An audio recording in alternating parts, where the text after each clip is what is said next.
The impossible galaxy that broke our timeline. The most distant object humanity has ever seen exists 113.5 billion light-years away. That number alone is extraordinary, but it's not the extraordinary part. The extraordinary part is what the galaxy looks like, what it contains, and what it proves about a 50-year-old theory that thousands of scientists built their careers on. Because according to every model we had before this discovery, this galaxy should not exist. And the fact that it does isn't just a problem for astronomy, it's a problem for our entire picture of how the universe went from nothing to everything. To understand why this one object is so unsettling, you need to understand what we thought we knew about how the universe began, and how confident we were. 13.8 billion years ago, the Big Bang. In the first seconds, the universe is a plasma of energy so hot that not even atoms can form. Protons, neutrons, electrons all exist as a soup of particles, too energetic to bind together. The temperature is 1 trillion degrees. Nothing we recognize as matter exists yet. After 380,000 years, the universe has expanded and cooled enough for protons and electrons to finally combine into hydrogen atoms. At that moment, called recombination, the universe becomes transparent for the first time. Light can travel freely. We can actually detect that light today. It's the cosmic microwave background, the faint afterglow of the Big Bang, measured precisely by satellites, and it matches our models almost perfectly. But after recombination comes something called the cosmic dark ages. The universe goes quiet, no stars, no galaxies, just an ocean of neutral hydrogen gas, slowly cooling, slowly being pulled together by gravity and the invisible scaffolding of dark matter. For millions of years, possibly hundreds of millions of years, nothing shines. Then, very slowly, those dark matter halos grow massive enough to pull gas inward. That gas cools, collapses, and fragments into the first stars. They are enormous, possibly hundreds of times more massive than our Sun, burning hot and fast, pouring out ultraviolet radiation that begins reionizing the surrounding hydrogen. The dark ages end. The universe lights up. And from those first stellar nurseries, the first galaxies begin to assemble. Not quickly. The physics doesn't allow it. Building a galaxy takes time, merging smaller structures, accreting gas, converting that gas into stars at rates limited by the very physics of cooling and collapse. This is the framework. This is what 50 years of cosmological research produced. A precise, well-tested, mathematically rigorous picture of how long it takes the universe to build things. The key word, it turned out, was how long. Because when James Webb launched in December 2021, pointed at the early universe, and began sending back data, the timeline was wrong. The first signs appeared within months. In Webb's earliest deep-field images, released in the summer of 2022, astronomers saw galaxies from the first billion years of cosmic history. That was expected, but what wasn't expected was how many there were, and how bright they were. The standard model predicted a universe that built galaxies slowly, inefficiently, in small numbers at early times. What Webb found was a universe that had been far more productive than anyone calculated. Galaxy after galaxy, at higher and higher redshifts, farther and farther back in time, were turning up in Webb's data. Not faint smudges at the edge of detectability, luminous, well-formed objects blazing with star formation. The simulations hadn't predicted this. The equations hadn't predicted this. Decades of careful theoretical work had produced a picture of the early universe that turned out to be, in a measurable, quantifiable way, wrong. The community pushed the frontier with each new observation. In 2023, galaxies at redshift. In 2024, the milestone shattered again. JWST Z14-0, confirmed at redshift 14.18, just 300 million years after the Big Bang. For a moment, it was the most distant spectroscopically confirmed object in human history. It should have been an outlier, a statistical miracle, a 1 in a billion object that the theorists could absorb with a footnote, a minor adjustment to their star formation efficiencies. a tweak to a feedback parameter. That's how science usually works. An anomaly appears, the model bends slightly to accommodate it, and the framework survives. But the anomalies kept coming, and then came the one that demanded an entirely different conversation. The name is not poetic, it's a question. MOM stands for Mirage or Miracle. The survey that found it was literally designed around the central dilemma of this era in astronomy. Are these impossibly bright early galaxies real, or are they artifacts? Errors in the data, contamination from nearby objects, failures of the instrument, mirage or miracle? The team needed to know, so they built a systematic survey of the cosmos field, one of the most well-studied patches of sky in astronomy, observed by Hubble for decades, and used Webb to stare at it with infrared sensitivity that no previous instrument could match. On May 16, 2025, Webb's NIRCam, its near-infrared camera, found something. A bright, compact source, a galaxy that had dropped out entirely from blue wavelength filters, invisible at shorter wavelengths, but blazed in infrared. This dropout pattern is the fingerprint of extreme redshift. When a galaxy is very far away, its light gets stretched toward longer wavelengths as the universe expands. The farther the galaxy, the more severe the stretch. Below a certain wavelength, the Lyman break, a distant galaxy goes completely dark. The wavelength at which it vanishes tells you how far away it is. MOM Z14's dropout pattern placed it at a photometric redshift above 10, possibly much higher. The follow-up priority was immediate. On April 16, 2025, the team pointed NIR-SPEC, Webb's near-infrared spectrograph, directly at MOM Z14 and exposed for 4.4 hours. The spectrograph doesn't just detect light, it splits it into its component wavelengths, producing a spectrum that contains a fingerprint of the object's chemistry, velocity, and distance, with a precision that imaging alone cannot match. The spectrum that came back contained a sharp Lyman alpha break, the precise spectral signature of neutral hydrogen absorption, and 5 independent ultraviolet emission lines. Not one confirmation. 5. The redshift, measured directly from that spectrum, 14.44. The researchers reached for a word they almost never use in a scientific paper. They called it a cosmic miracle. At redshift 14.44, MOM Z14's light has been traveling for 13.5 billion years. The universe was 280 million years old when that light left, 2% of its current age. We are seeing this galaxy as it existed when the cosmos was a newborn, barely past its dark ages, still assembling its first structures. MOM Z14 is now the most distant spectroscopically confirmed object in human history. Here is what makes this more than a distance record, because distance records get broken. What makes MOM Z14 genuinely strange is everything else about it. The galaxy is small, roughly 1% the size of the Milky Way. Its effective radius is only 241 light-years. You could fit 400 copies of MOM Z14 end-to-end across the diameter of our galaxy. It is compact, dense, and young, teeming with new star formation, its stellar population barely a few million years old. And yet it is extraordinarily bright. Not dim, not barely detectable. MOM's Z14 blazes with the luminosity of a galaxy forming stars at a furious rate, at a time when the universe had barely figured out how to make stars at all. That is the first problem. And then there is the nitrogen. To understand why nitrogen matters, you need to think about where the elements in the universe come from. Hydrogen and helium came from the Big Bang itself. Every heavier element, carbon, oxygen, nitrogen, iron, was forged inside stars and released when those stars died. This is stellar nucleosynthesis. It takes time. Stars live for millions or billions of years, fuse lighter elements into heavier ones, and then explode or shed their outer layers, seeding the surrounding gas with the elements they built. Carbon is produced by stars with relatively short lifetimes. Even 280 million years after the Big Bang, first-generation stars had time to form, burn through their fuel, and die, releasing carbon into the intergalactic medium.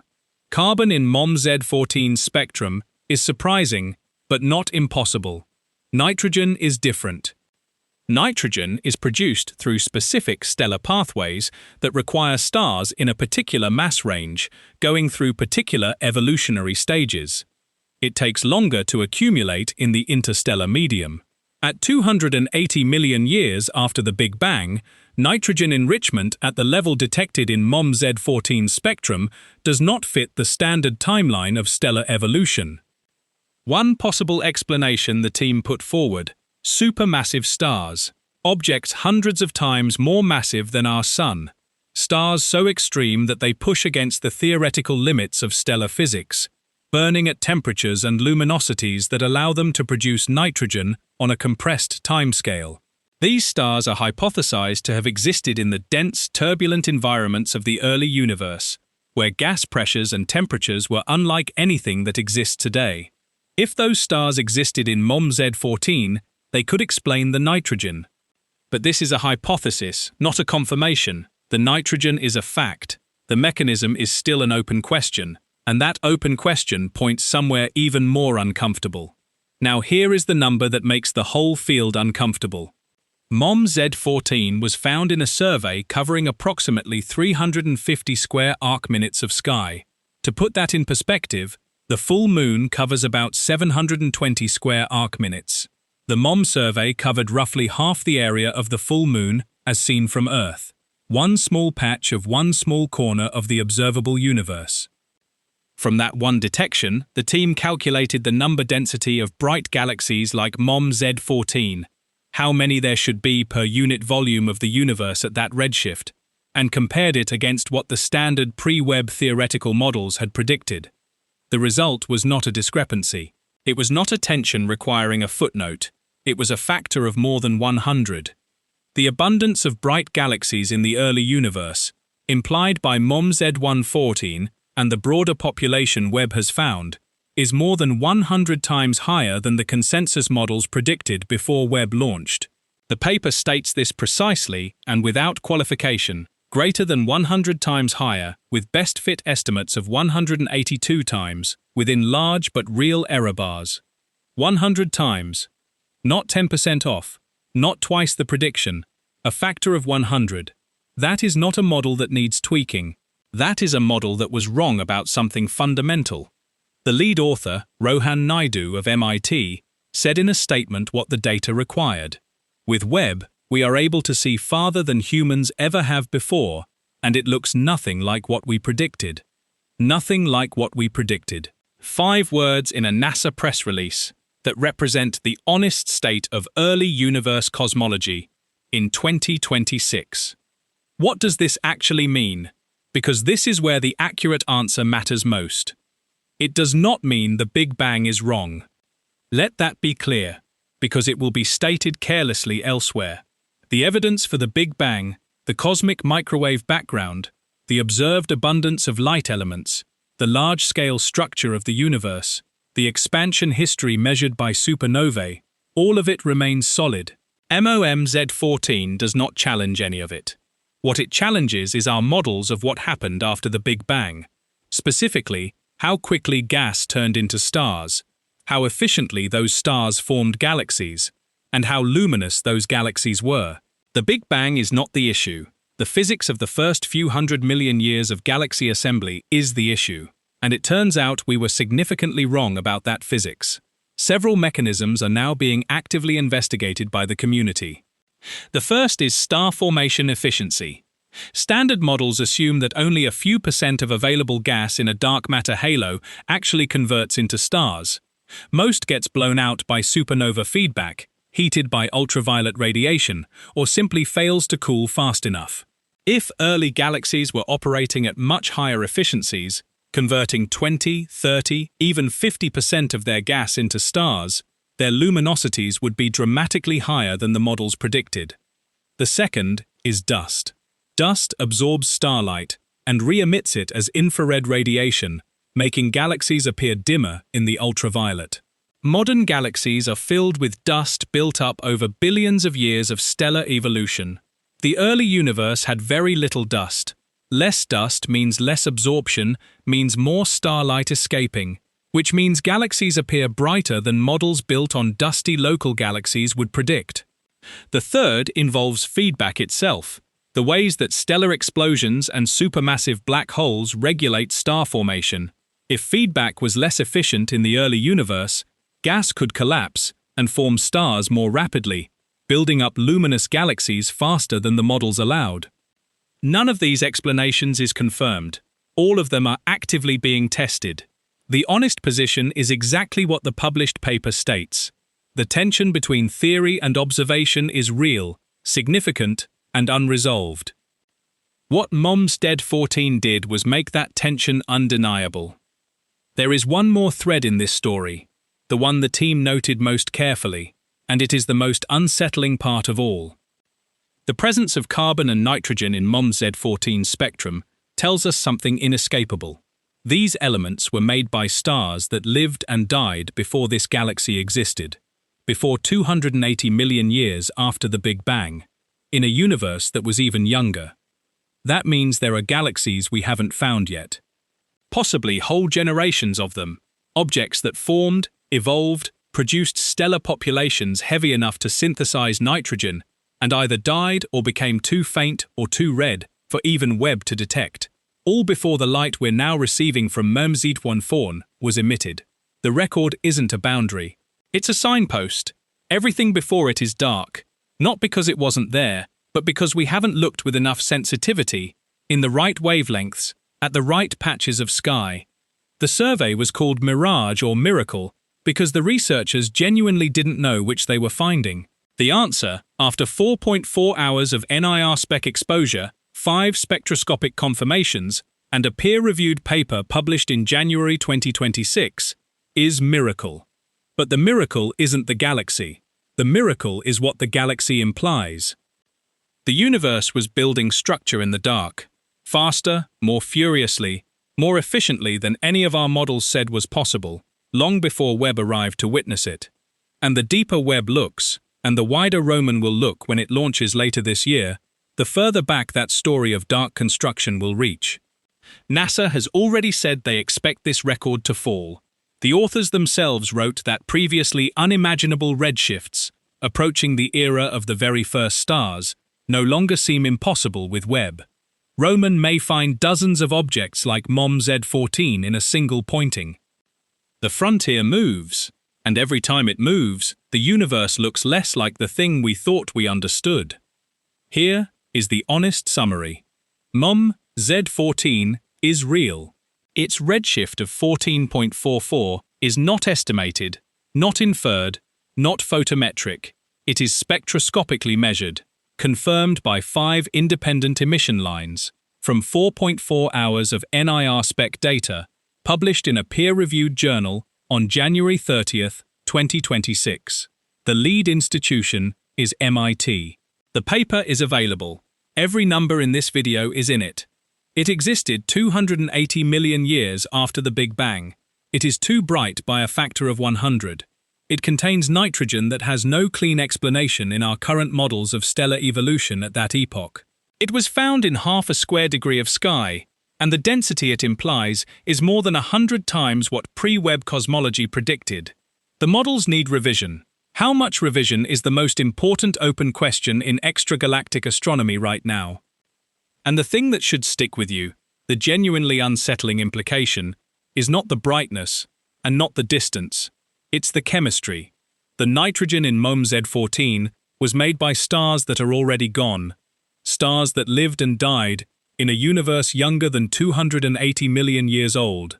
Stars we have not found, galaxies we have not yet seen. The earliest known galaxy has ancestors we don't know about. Every time Webb stares at a new piece of the early universe, the dark ages get a little shorter. The story of how the universe built itself starts a little earlier than we thought. What it built in those first invisible millions of years, before any instrument we've ever made could see it, is the question that will define the next generation of astronomy. If that makes you want to know what's arriving in our solar system right now from a star that may not exist anymore, there's an interstellar object crossing our neighborhood as this video goes live. carrying chemistry from another sun entirely. That story is next.